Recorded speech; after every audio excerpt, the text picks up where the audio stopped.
Hey everybody, Mega31 back here for FSI DFS. We're going to be breaking down the 9-game slate for Sunday, the 24th.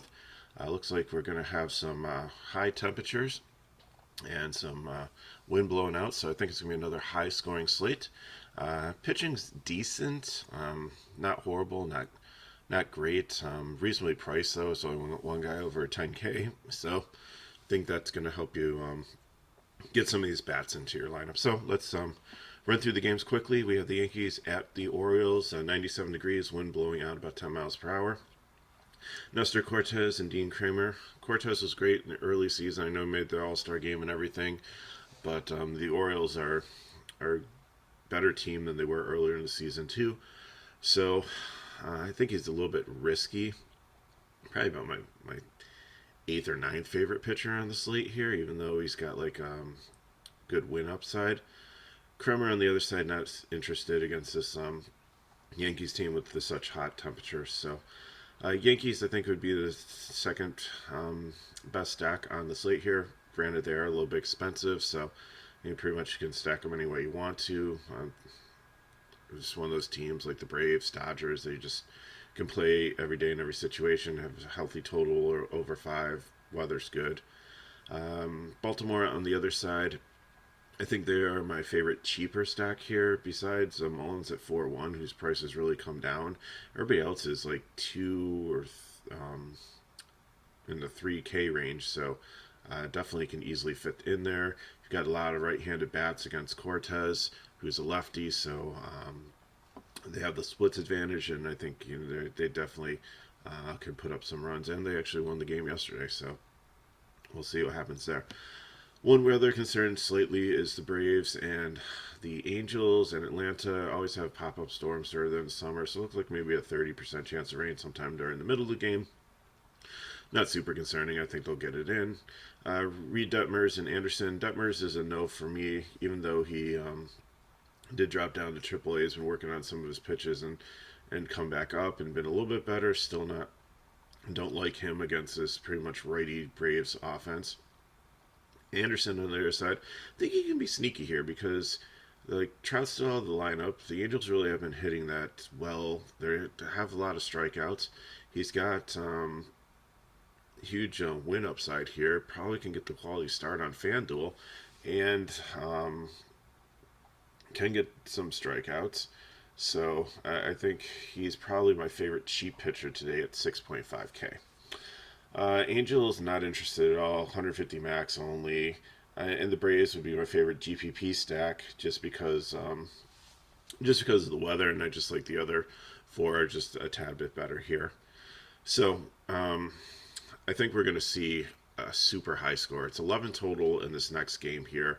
I think Boston, Fenway Park is going to kind of turn it into Coors Field. 98 degrees, on the verge of 100, wind blowing out at 16 miles per hour. That is awesome hitting weather. Toronto has a 6.7 total. Sorry, 6.07 total. And the Red Sox have a 4.93 total, so almost a 5 total. You have Ross Stripling against Brian Bello, the rookie. So neither pitcher am I considering here. Blue Jays, play whoever you want to here. Hopefully Tapia's back in after the other day.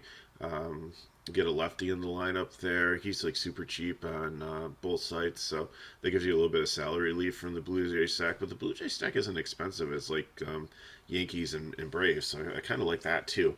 And then Boston on the other side here. Remember, Stripling is a reverse splits pitcher, but lefties can also hit him. But these guys are free. Check this out here. Cordero probably batting 5th, 2-2. Dahlbeck batting like 6th, 2-1. Jackie Bradley Jr., he's got some speed and can hit the ball out every so often. Not the guy I want against Stripling, but still, he's 2K. Jeter Downs, he has some power. We've seen him hit a couple home runs here. He might end up leading off, too, here against a reverse splits guy. So he's 2K. Yomer Sanchez is 2.1. If J.J. Martinez is still out of the lineup, Devers is on the IL also, third baseman. So even Duran leading off at 3-3, like there's the prices on the Red Sox are bargain basement for a good team in a great situation. Absolutely love them here today to even like kind of game stacking this one here. So we'll get to that when we get to the lineup breakdown section. Next up, we have Miami Marlins and Pittsburgh Pirates. We have Alcantara and Mitch Keller. Pitchers Park here, 91 degrees, wind blowing, 11 miles per hour, but it's going across the field. So really like Alcantara here. I think he is the highest priced pitcher for a good reason. You can go Bieber or Cisse also if you want to pay up, but they face each other and it's in Chicago and the wind's blowing out there. So I think Alcantara is definitely going to be my favorite pitcher on both sites here. Just take the raw points, and like I said, there's enough value on Boston to be able to make any other stack that you want to throw in there with him work, and that's where I think I'm definitely going today. Mitch Keller on the other side is an okay pitcher. Miami still doesn't have Jazz in the lineup, so they're okay hitting, but not like going to light the world on fire. I don't think. 4.28 total, I think, is a little bit higher in this pitcher's park than it should be for them. So I think Keller is somebody you can consider in the cheap range. I like Anderson better, but Keller's definitely in the picture here. Bat wise, Miami, I mean, they make a decent cheap stack against Keller, and Pittsburgh, I think, would just be a leverage play against Alcantara. St. Louis and Cincinnati, 94 degrees, wind blowing across the field. If it turns out to the field, then this Great American Small Park, this is going to be another case where we're going to have a mini Coors Field like Fenway will be today. Miakolas and Male. So if the wind stays the way it is, I really like Miakolas here. He actually made the All-Star game as a replacement for Burns.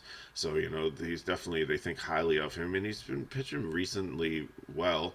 Cincinnati doesn't scare me too much. They're mostly a right-handed lineup here, and he's pretty good against righties. So, Miley on the other side is coming back from an injury. I think it was a shoulder or a leg. I can't remember. Between he and Springs, well, one had the other when I was doing the research today.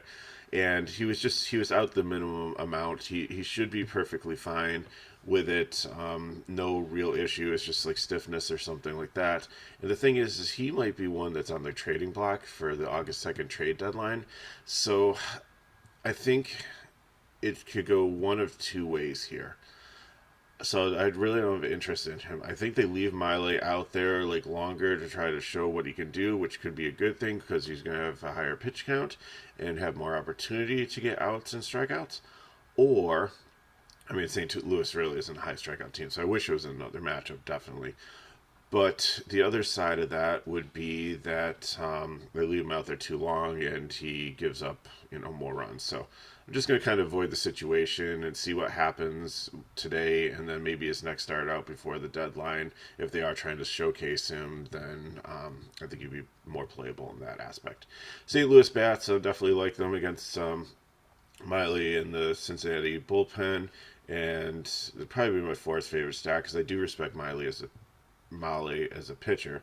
And then Cincinnati on the other side would just be a leverage stack because I think Miakolos will pick up some ownership just based on who's available for pitching on this slate today.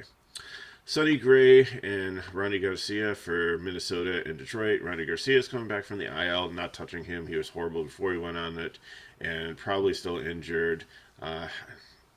Detroit bullpen's not bad behind him, though. So it's not like I really want to say Minnesota is like one of my favorite stacks on the day.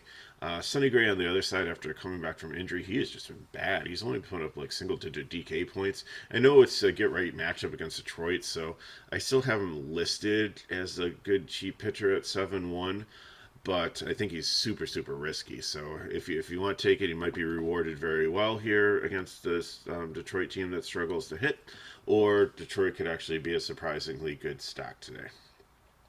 Minnesota on the other side, like I said, Buxton's out. He got an injection in his knee that he hurt a while back, so it's just precautionary thing. He's going to be out until the end of the series. I think he's going to travel to Milwaukee for the next series that they're in, so the lineup's a little bit more watered down here, so I think they're probably my fourth favorite stack. The weather's not as good as there is in other spots, so they're almost fall over. They're in the GPP column right now, but they almost fall over into the 150 max one.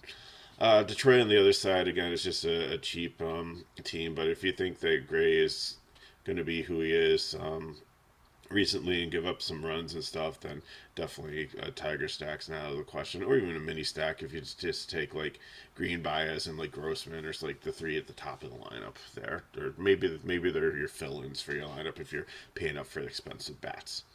Next up, we have going back to Milwaukee here with Colorado and Milwaukee. Chad Krul and Eric Lauer. Krul, don't really like him. Milwaukee's been hitting really well here, so really like the lefties and the Milwaukee bats. Lauer on the other side, they have a 5.22 total here, so definitely has some win upside.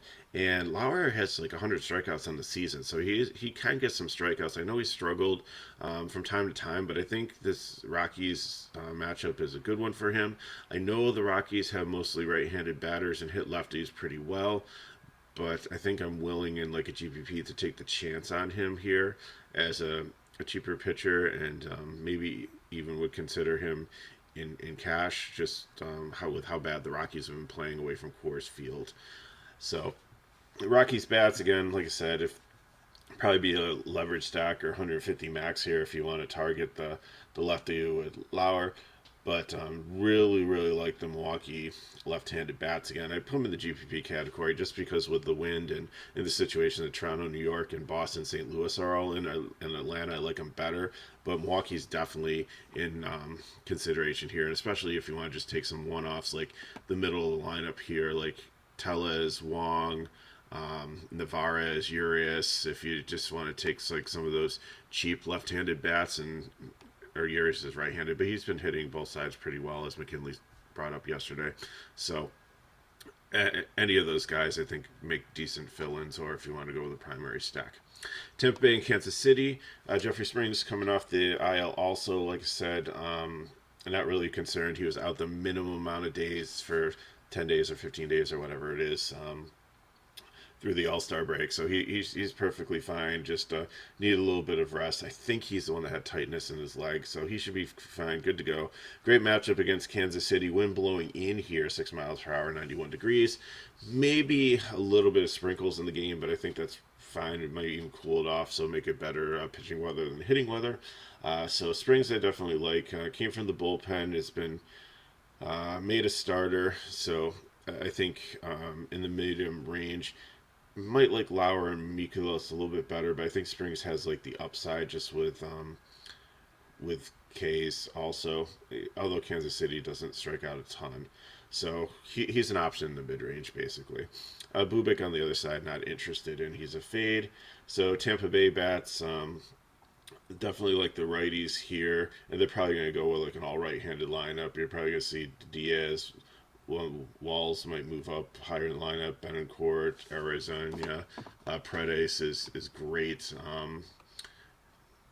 Has some power there, so look for that. And then on the KC side, not really interested. 150 max, I think, against Springs. But if you want to, he's a lefty, so if you want to stack some of the righties here, like Witt and Dozier and Merrifield and maybe even Taylor for some speed, then I'm fine with that at GPP.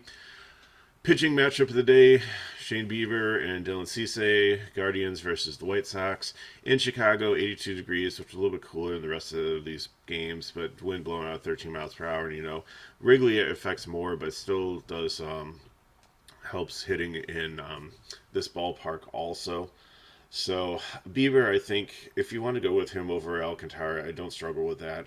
I like Bieber better just because the White Sox pretty much don't really have too much left-handed power. They have a couple switch hitters, but he's really good against righties, and I think I'd take him over Cease. The White Sox are favored to win this game. I just don't get it because if I look at the two teams, like there's so many left-handed hitters that could get to Cease on the Cleveland side, but no left-hand hitters that I really fear against Bieber on the White Sox side. So obviously both batting stacks are going to be leverage stacks if you want to target a really decent pitcher that's probably going to have some decent ownership. If you don't care about the win on DK and you just want to put Bieber and Cease in the same lineup and just hope it turns into a pitching duel, and the win's not a factor, I'm fine with that also. So that kind of rounds up the games for the day. Let's get through some lineups and get you on your weekend. So, like I said, taking Alcantara and Miakolos in cash here. I'm going to take Kirk. I usually leave Vlad off of. He's got upside, but he strikes out a lot, and I just don't feel he has the floor for cash. Bichette, Springer, Timo Hernandez. If Tapia is in there outfield, great. I'll find first, second, and third baseman. Remember, almost the Boston guys are free here, so you can throw them in there and probably get a decent one-off. So I think that's where I'm going for that. If you want to use the Yankees as your primary stack, I'm fine with that. If you want to use St. Louis as your primary stack, I'm fine with that also.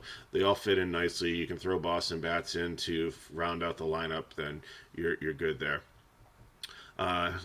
FanDuel going Alcantara, Kirk or Vlad, again, make the choice there. And then I'm filling in with the left-handed bats from Milwaukee, Bichette and Springer, and then I'll probably end up having like somewhere in like the high 2K range to put one final bat in there as a one-off.